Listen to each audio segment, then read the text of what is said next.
Hi everyone, welcome to the channel. कैसे हैं आप सब अच्छे होंगे, मज़े में होंगे और अच्छे से अपने एग्ज़ाम की तैयारी कर रहे होंगे। आज की इस वीडियो सेशन में हम बात करेंगे 20 एमसीक्यूज़ जो बेस्ड होंगे जनरल अवेयरनेस पे।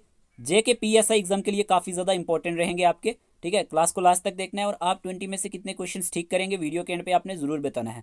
चैनल पे न्यू है तो चैनल को ज़रूर सब्सक्राइब कर लेना ताकि आने वाली वीडियोस के नोटिफिकेशन आपको टाइमली मिलते रहें और आप इसका बेनिफिट लेते रहें। टेलीग्राम को ज़रूर ज्वाइन कर लेना डेली क्विज क्वेश्चंस के लिए, लिंक आपको डिस्क्रिप्शन बॉक्स में मिल जाएगा। शुरू करते हैं। आपने क्लास को लाइक कर दिया होगा।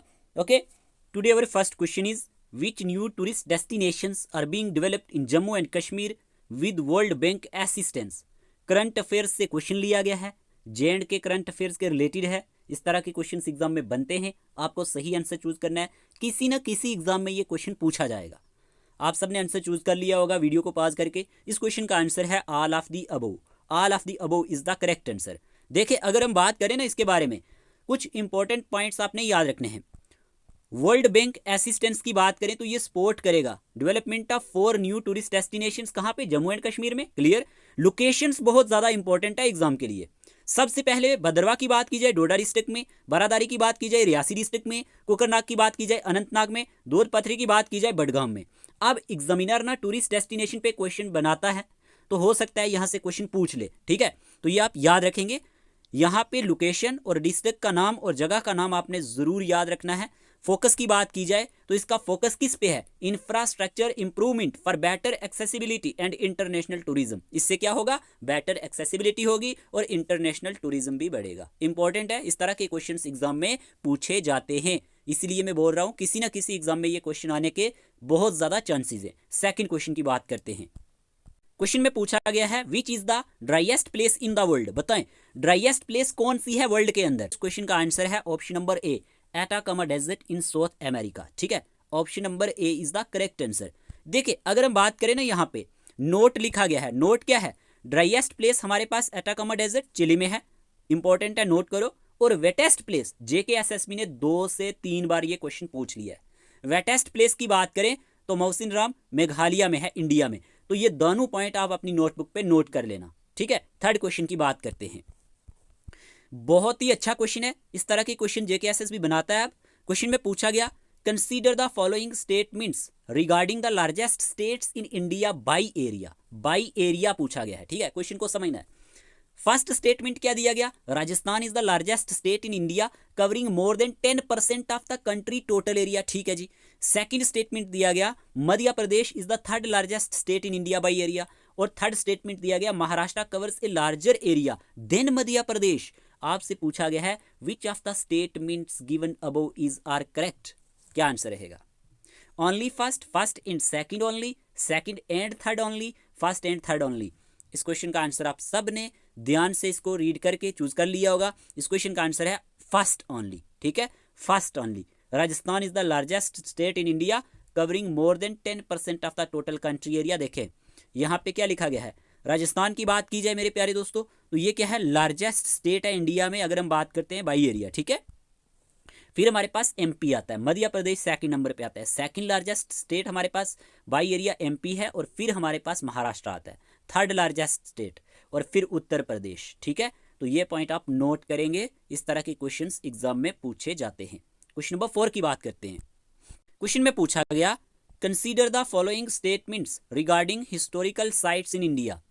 फर्स्ट स्टेटमेंट दिया गया था Taj Mahal built in 17th century is a symbol of love Mughal empress Shah Jahan and Mumtaz Mahal. ठीक है जी।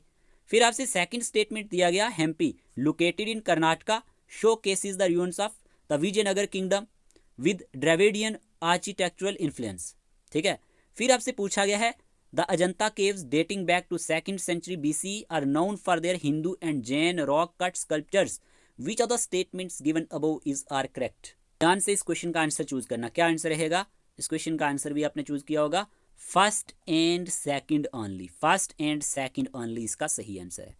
फर्स्ट में क्या दिया गया? ताजमहल जो है ये बनाया गया था 17th सेंचुरी में, और ये एक सिंबल है लव का, किसके बीच में? मुगल इंप्रेस शाहजहां एंड मुमताज महल के बीच में। हम्पी कहाँ पे? Located in Karnataka. और ये क्या करता है? शोकेस करता है ruins of Vijayanagara kingdom with Dravidian architectural influence. लेकिन थर्ड स्टेटमेंट क्यों रॉन्ग है बताता हूँ आपको। देखें, ताजमहल की बात करें ये कहाँ पे है? आगरा उत्तर प्रदेश में है। 17th सेंचुरी पैलेस है और ये सिंबल है लव का बाई शाहजहां फॉर मुमताज़ महल। ठीक है जी। लेकिन हम्पी की बात करें, ये कर्नाटका में है। विजयनगर किंगडम रुइंस की बात करें, show cases, Dravidian art and architecture की बात करें, यहाँ से हमें देखने को मिलते हैं। अजंता केव्स महाराष्ट्र में है। कहाँ पे है? महाराष्ट्र में है। 2nd century BCE Buddhist rock cut caves हैं, याद रखना, जो किसको डिपिक्टिंग करती हैं? बुद्धा की लाइफ को। इसीलिए ये स्टेटमेंट क्वेश्चन में गलत था। तो यहाँ पे आंसर क्या था? First and second only. First and second इसका सही आंसर था। क्वेश्चन नंबर 5 की बात करते हैं। क्वेश्चन नंबर 5 में पूछा गया, consider the following statements regarding major dams in India. First statement में दिया गया, Tehri dam located in Uttarakhand is an earthen and gravity dam built on the Bhagirathi river. फिर दिया गया है Hirakud dam, the world longest earthen dam is situated on the Mahanadi river near Bhubaneswar. फिर दिया गया Nagarjuna Sagar dam is constructed on the Krishna river in Andhra Pradesh. Which of the statements given above is are correct? क्या answer रहेगा? ध्यान से आंसर चूज करें। इस question का आंसर है फर्स्ट एंड थर्ड ओनली। ठीक है, यहाँ पे ऑप्शन नंबर सी इसका सही आंसर रहेगा। आप सबने सही आंसर चूज किया होगा। थैरी डैम जो है ये उत्तराखंड में है, ये सही है बिल्कुल, और भागीरथी रिवर पे है। हीराकुड डैम की बात करें ना, ये नियर भुवनेश्वर जो लिखा गया है ये रॉन्ग है, यहाँ पे उड़ीसा आना चाहिए था, इसीलिए सेकंड स्टेटमेंट गलत है। इस तरह से एग्जामिनर आपको फंसा देता है। ठीक है, अब देखें, अगर हम बात करें थैरी डैम कहाँ पे है? उत्तराखंड में। ओके, भागीरथी रिवर के ऊपर है। और अर्थन एंड ग्रेविटी डैम है। हीराकुड डैम की बात करें, उड़ीसा में है, महानदी रिवर पे है। ठीक है, वर्ल्ड लॉन्गेस्ट अर्थन डैम है। और नागार्जुना सागर डैम कहाँ पे है? आंध्र प्रदेश में है, कृष्णा रिवर पे। और मेजर इरिगेशन डैम है। और यहीं पे सरदार सरोवर डैम कहाँ पे है? गुजरात में, बहुत ज़्यादा इंपॉर्टेंट है एग्जाम के लिए। नर्मदा रिवर पे है। और लार्जेस्ट डैम है नर्मदा वैली प्रोजेक्ट में। ये आप नोट कर लेना अपनी कॉपी में। ठीक है, क्वेश्चन पूछे जाते हैं। क्लियर? नेक्स्ट क्वेश्चन की बात करते हैं। क्वेश्चन में पूछा गया है, Ranthambore tiger reserve lies at the junction of which two mountain range. इस क्वेश्चन का आंसर क्या रहेगा? Ranthambore tiger reserve lies at the junction of which two mountain range. इस क्वेश्चन का आंसर है option number C, Aravallis and Vindhyas. ठीक है, ऑप्शन नंबर सी ही इसका सही आंसर है। आपने सही आंसर चूज किया होगा। अगर हम बात करते हैं रणथंबोर टाइगर रिजर्व की, ये राजस्थान में है। कहाँ पे है? राजस्थान में है, ये पॉइंट नोट कर ले।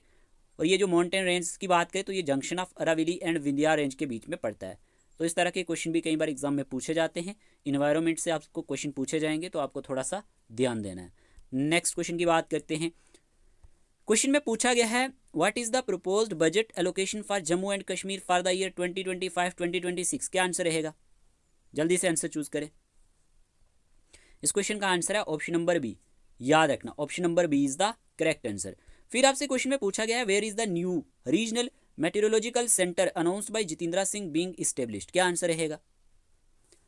इस क्वेश्चन का आंसर भी आपने चूज किया होगा, जम्मू इसका सही आंसर है, जम्मू। ओके, याद रखना ये कब अनाउंस किया गया था। अगर हम बात करते हैं मेट्रोलॉजिकल डिपार्टमेंट की, 150th एनिवर्सरी जब हुई थी इंडिया मेट्रोलॉजिकल डिपार्टमेंट की, और अनाउंसमेंट की बात करें तो जितेंद्र सिंह ने अनाउंस किया था न्यू रीजनल मेट्रोलॉजिकल सेंटर।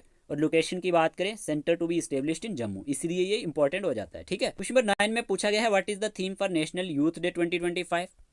जल्दी से आंसर चूज करें। इस क्वेश्चन का आंसर आप सबने चूज किया होगा। इस क्वेश्चन का आंसर है option number D, youth for a sustainable future shaping the nation with resilience and responsibility. ये हमारे पास थीम रहने वाला है नेशनल यूथ डे 2025 के लिए। क्वेश्चन नंबर 10 में पूछा गया, what is the theme for India 76th Republic day in 2025। इस क्वेश्चन का आंसर है हमारे पास यहाँ पे स्वर्णिम भारत, विरासत और विकास। ठीक है जी, ये थीम रहने वाला है 76th रिपब्लिक डे के लिए, अगर हम 2025 की बात करते हैं। देखिए, अगर हम बात करें यहाँ पे 10 जनवरी 2025 की बात की जाए तो वर्ल्ड हिंदी डे सेलिब्रेट किया गया था, जिसका थीम था Hindi a global voice of unity and cultural pride. Note कर लेना, इंपॉर्टेंट है। 1 से लेकर 17 जनवरी 2025 की बात करें तो ये नेशनल रोड सेफ्टी वीक के लिए जाना जाता है। और थीम की बात करें, इसका थीम रहा है बी ए रोड सेफ्टी हीरो। ये पॉइंट भी आप नोट कर लेना। यहीं पे आप याद रख लेना, 12 जनवरी 2025 को नेशनल यूथ डे सेलिब्रेट किया जाता है। थीम की बात करें, youth for a sustainable future shaping the nation with flexibility and responsibility, या फिर हम कह सकते हैं विद रेजिलियंस एंड रिस्पॉन्सिबिलिटी। ये हमारे पास थीम रहा है नेशनल यूथ डे का। तो वर्ल्ड हिंदी डे के बारे में भी याद रख लेना। ठीक है, और नेशनल रोड सेफ्टी वीक के बारे में भी याद रख लेना। भी इंटरेस्टेड एस्पिरेंट, अगर आपको स्टडी मटेरियल चाहिए JKPSI एग्जाम के लिए, ये सारा स्टडी मटेरियल आपको मिल जाएगा। इसका स्क्रीनशॉट आप ले लेना। ठीक है, इसकी फ़ी ऑनली 349 रुपीज़ रहने वाली। पहले इसकी फ़ी 499 रुपीज़ थी। कुछ दिन के लिए ये ऑफर रहेगा। इसी में आपके टेस्ट भी कवर हो जाएंगे, हमने 17 सेक्शनल मॉक टेस्ट कंडक्ट करवा दिए हैं आपके OMR बेस्ड, ठीक है। आपके फुल लेंथ टेस्ट भी हमने कंडक्ट करवाने हैं। तो इसीलिए कोई भी इंटरेस्टेड एस्पिरेंट जो अपनी प्रिपरेशन को अच्छा बनाना चाहे तो ये स्टडी मटेरियल ले सकता है। ये सारी चीज़ें इसमें आपकी कवर हो जाएंगी, ठीक है। इसी में J&K भी आपका कवर हो जाएगा। करंट अफेयर्स की बात करें, इंग्लिश सेक्शन, कंप्यूटर सेक्शन, जो भी यहाँ पे मेंशन किया गया है ये सारा स्टडी मटेरियल आपको मिल जाएगा। करना क्या है, स्क्रीन पे जो नंबर दिया गया है इसी नंबर पे आपने व्हाट्सएप मैसेज डालना है, आपको फ़ी का प्रोसीजर बताया जाएगा और आपको ये स्टडी मटेरियल मिल जाएगा, ठीक है। कुछ दिन के लिए आपके लिए ये ऑफर रहेगा ओनली 349 रुपीज़ में, ठीक है। इसमें बहुत सारे आपके टेस्ट भी कवर हो जाएंगे और एग्जाम ओरिएंटेड आपको स्टडी मटेरियल भी मिल जाएगा। नेक्स्ट क्वेश्चन की बात करते हैं। क्वेश्चन नंबर 11 में पूछा गया है which of the following was the main reason behind initiating the economic reforms in the country. क्या आंसर रहेगा? इस क्वेश्चन का आंसर आपने चूज कर लिया होगा। इस क्वेश्चन का आंसर है ऑल ऑफ दी अबव, ठीक है। India was facing a huge physical deficit issue, ये भी सही है। India had an adverse balance of payment, सही है। The rise in the prices of several essential commodities, ये भी सही है। देखिए अगर हम बात करें ना इकोनॉमिक रिफॉर्म्स के बारे में, क्यों इकोनॉमिक रिफॉर्म्स लाएंगे, पॉलिसीज रूल्स एंड रेगुलेशंस बनाएंगे, किस लिए? इकोनॉमिक ग्रोथ के लिए इसमें। और हमें नीड क्यों पड़ी इसकी? क्योंकि पोर परफॉर्मेंस था पब्लिक सेक्टर का, एडवर्स बैलेंस ऑफ पेमेंट था, डिक्लाइन था किस में? फॉरेन एक्सचेंज रिजर्व्स में, हाई गवर्नमेंट डेट था, इन्फ्लेशनरी प्रेशर था और कुछ IMF की और वर्ल्ड बैंक की कंडीशंस थी, तभी हमें किसकी जरूरत पड़ी? इकोनॉमिक रिफॉर्म्स की नीड पड़ी। अब यहाँ पे आपको याद रखना है, न्यू इकोनॉमिक पॉलिसी में बात करें अगर हम कुछ इसके मेजर की बात करें तो यहाँ पे स्टेबलाइजेशन मेजर्स की बात करें तो करेक्टिंग किया गया एडवर्स बैलेंस ऑफ पेमेंट्स को, कंट्रोल किया गया इन्फ्लेशन को इसके थ्रू, और स्ट्रक्चरल रिफॉर्म्स मेजर की बात करें तो इंप्रूव किया गया एफिशिएंसी को, रिमूव किया गया ट्रेड रिस्ट्रिक्शंस को।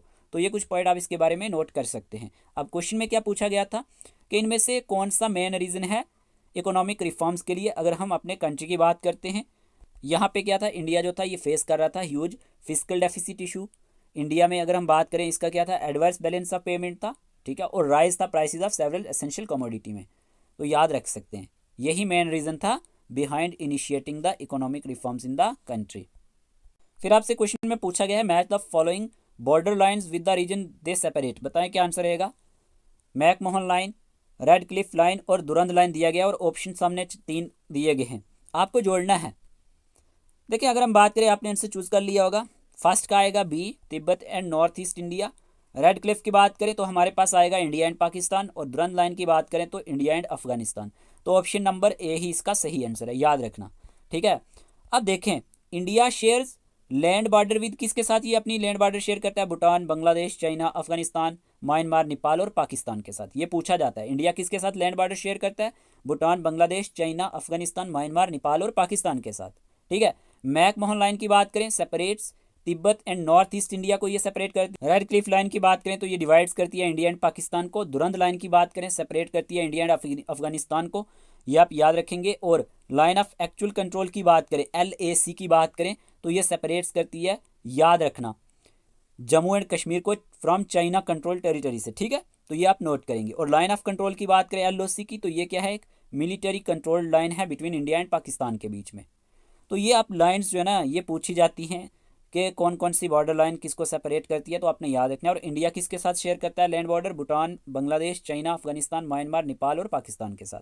तो ये सारे के सारे पॉइंट आप नोट कर सकते हैं। क्वेश्चन नंबर 13 में पूछा गया है which of the following are true with regard to coal in India. Coal is found in sedimentary rocks, the best quality of coal is lignite, largest and oldest coal field in India is known as the Ruhr of India, Damodar river valley is popularly known as the Ruhr of India.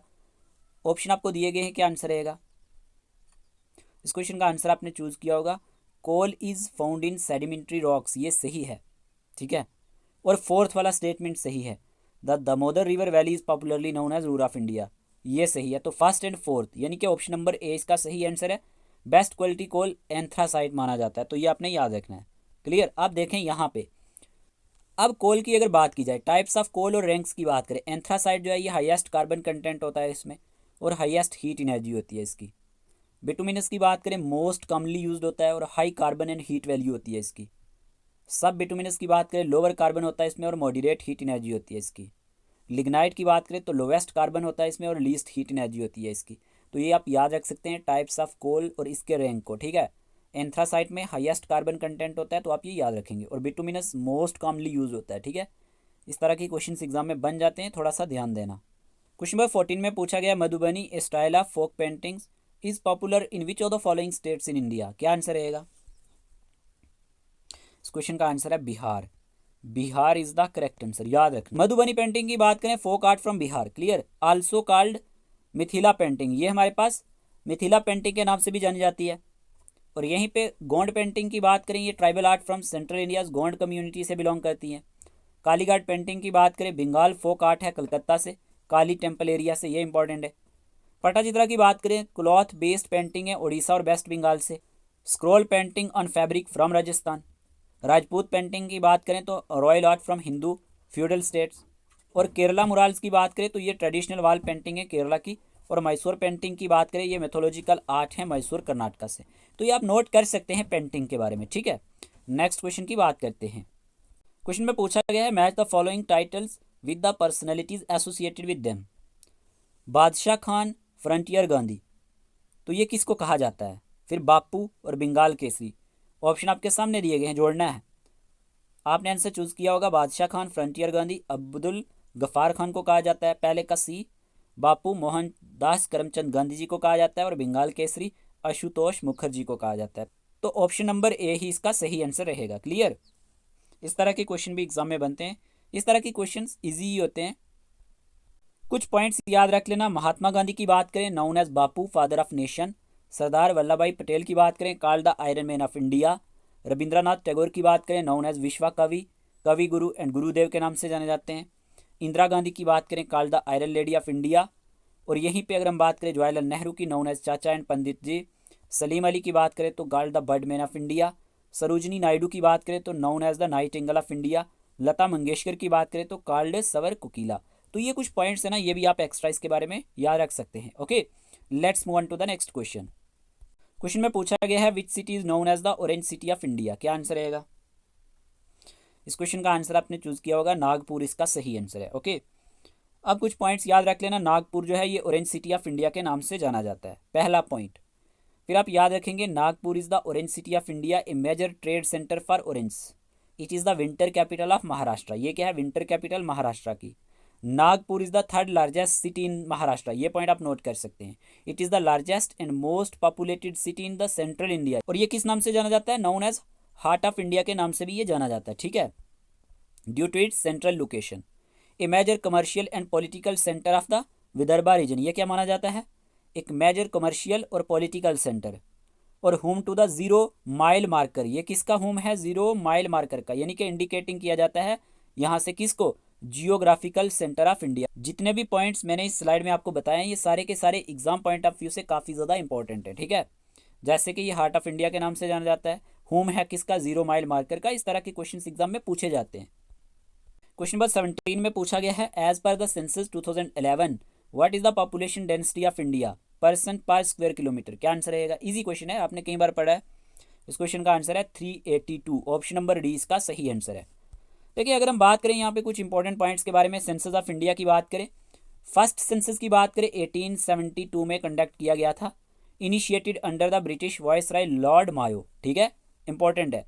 Purpose की बात करें, help in policy making, इससे help किसकी होती है? Policy making में, community development में। 2011 census की बात करें, ये 15th नंबर का सेंसस था अगर हम बात करते हैं, और ये 7th नंबर का सेंसस था इंडिपेंडेंट इंडिया का, ठीक है। 15th census of India and 7th census of independent India, important है। स्टार्ट कब किया गया था? 1 अप्रैल 2010 में, with the president as the first citizen enumerated. और स्लोगन इसका क्या था? Our census our future. और तब सेंसस कमिश्नर कौन थे 2011 में? सी चंद्रामौली। तो ये पॉइंट आप नोट करेंगे, जो भी मैंने इस स्लाइड में आपको बताया है, ठीक है। Let's move on to the next question. Which lake in Jammu and Kashmir is known as the jewel of Srinagar? Easy question है, क्या आंसर रहेगा? इस क्वेश्चन का आंसर है डल लेक, ठीक है। जीवल ऑफ श्रीनगर पूछा गया है, तो यहाँ पे डल लेक आएगा, clear. Jewel in the ring of से पूछा जाए तो नगीन, लेकिन यहाँ पे क्या है? Jewel of Srinagar. इस क्वेश्चन का आंसर है डल लेक। अब कुछ पॉइंट्स याद रख लेना। डल लेक की बात करें या फिर lakes of Jammu and Kashmir की बात करें, डल लेक क्या है? जीवल ऑफ श्रीनगर के नाम से जानी जाती है, फेमस है किस लिए? हाउस बोट्स के लिए। नगीन लेक की बात करिए, ऑफ शूट है डल लेक का, याद रखना। और गडसर लेक की बात करिए, लेक ऑफ फ्लावर्स के नाम से जानी जाती है। गंगावल लेक की बात करिए, जानी जाती है हरमुख गंगा के नाम से। और ये कहाँ पे लोकेटेड है, माउंट हरमुक बेस में, ठीक है। सुमरीरी लेक की बात करें तो ये रेफर की जाती है माउंटेन लेक से, और ये one of the highest lakes मानी जाती है वर्ल्ड में। मानसर एंड सुरिनसर लेक्स की बात करें तो ये कंसीडर की जाती है ट्विन लेक्स के नाम से। शीशनाग लेक की बात करें, ये हाई अल्टीट्यूड लेक है और लोकेटेड है ऑन द अमरनाथ यात्रा रूट पे, ठीक है। तो जो भी मैंने पॉइंट इस स्लाइड में आपको बता दिए याद रख लेना, काम आएंगे। क्वेश्चन में पूछा गया है pneumonia is an infection of the, क्या आंसर रहेगा। इस क्वेश्चन का आंसर आपने चूज किया होगा लंग्स, इसका सही आंसर है। कुछ पॉइंट्स याद रखना diseases and their causative agents पे। बैक्टीरियल डिजीजेज की बात करें, ट्यूबरक्लोसिस है जैसे टीबी, किससे होती है, माइकोबैक्टीरियम ट्यूबरक्लोसिस से। निमोनिया का यहाँ पे कॉजेटिव एजेंट क्या है, स्ट्रेप्टोकोकस न्यूमोनियाई, ठीक है। और यहीं पे अगर हम बात करें टाइफाइड सल्मोनीला टाइफाई से हमारे पास ये होता है, ठीक है। कॉजेटिव एजेंट क्या है, सल्मोनीला टाइफाई। कॉलरा की बात करें तो विब्रियो कॉलरेई, कॉजेटिव एजेंट क्या है, विब्रियो कॉलरेई। वायरल डिजीज की बात करें, कोविड-19 के बारे में आपने पढ़ा होगा, कोरोना वायरस सार्स कोविड-2, याद रखना ये इसका पॉजिटिव एजेंट है। डेंगू की बात करें, डेंगू वायरस से होता है। हेपेटाइटिस की बात करें, hepatitis virus A B C D से होता है। रेबीज की बात करें तो रेबीज वायरस से। अब यहीं पे फंगल डिजीज की बात करें, रिंगवर्म, रिंगवर्म की बात करें तो इसका पॉजिटिव एजेंट क्या है, ट्राइकोफाइटम माइक्रोस्पोरम। प्रोटोजोल डिजीज की बात करें तो यहाँ पे मलेरिया के बारे में याद रखना, प्लाज्मोडियम स्पीशीज से होता है, ठीक है। ओमोबियासिस की बात करें तो एंटमीबा हिस्टोलाइटिका, ये इसका पॉजिटिव एजेंट है। और यहीं पे पैरासाइट डिजीज की बात करें, फिलरियासिस की बात करें तो वुचेरिया बनक्राफ्टी इसका पॉजिटिव एजेंट है। और टेनियासिस की बात करें, टेपवर्म इन्फेक्शन होता है, टेनिया सोलियम इसका पॉजिटिव एजेंट है। ये पूछे जाते हैं कि डिजीज़ का पॉजिटिव एजेंट कौन सा है और कौन सी डिजीज़ फंगल है, वायरल है, प्रोटोजोल है, ओवरऑल। तो मैंने इस स्लाइड में आपको बता दिए, नोट कर लेना, काम आएंगे। नेक्स्ट क्वेश्चन की बात करते हैं, आज का last question, in which atmospheric layer is the ozone layer found, बताएं क्या आंसर रहेगा। इजी सा क्वेश्चन है, इस क्वेश्चन का आंसर है stratosphere, stratosphere is the correct answer. अब देखें ओजोन लेयर के बारे में कुछ पॉइंट्स याद रखना। प्रोटेक्टिव शील्ड का काम करती है, अगर हम बात करें ये ऑब्जर्व करती है हार्मफुल अल्ट्रावायलेट रेडिएशन को सन से, पहला पॉइंट। लोकेशन की बात करिए, ये स्ट्रेटोस्फेयर में पाई जाती है अप्रॉक्सीमेटली 10 से 15 किलोमीटर अबव अर्थ, दूसरा पॉइंट। कंपोजिशन की बात करें, made up of ozone O3 molecule से बनी होती है। यूवी प्रोटेक्शन की बात करें, ये प्रिवेंट्स करती है स्किन कैंसर को, कैटरैक्ट्स को and DNA damage by blocking UV rays, essential for life है। हेल्प्स करती है maintain climate balance and protect करती है इकोसिस्टम को। थ्रेट्स की बात करें तो क्लोरोफ्लोरोकार्बन इसके लिए मेजर थ्रेट है, ठीक है। And pollutant cause ozone depletion. Ozone hole की बात करें, मेजर डिप्लेशन। और अंटार्कटिका की बात करें जो फर्स्ट डिस्कवर किया गया था 1980s में, यानी कि 1985 में, याद रख लेना। और यहाँ पे ग्लोबल एफर्ट की बात करें, मॉन्ट्रियल प्रोटोकॉल जो 1987 में हमारे पास साइन की गई थी, इसीलिए, ठीक है, to reduce ozone depletion substances. तो ये पॉइंट जो है ना, ये सारे के सारे आप ओजोन लेयर के लिए याद रख सकते हैं, जितने भी की फैक्ट्स मैंने बता दिए, ठीक है। इस वीडियो सेशन में हमने 20 MCQs डिस्कस किए। आपने 20 में से कितने क्वेश्चंस ठीक किए हैं जल्दी से कमेंट बॉक्स में बता दें, ठीक है। साथ में हमने काफ़ी सारी चीज़ें सीखी, आपने नोट की होंगी।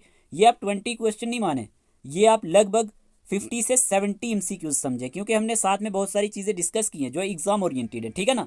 तो आज के इस वीडियो सेशन में इतना ही रखते हैं, मिलते हैं एक नए लेक्चर के साथ। PDF टेस्ट वगैरह के लिए मैंने आपको बता दिया है कि आपने क्या करना है, ओके। ऐसे ही कंसिस्टेंसी के साथ मेहनत कीजिएगा। Take care of yourself.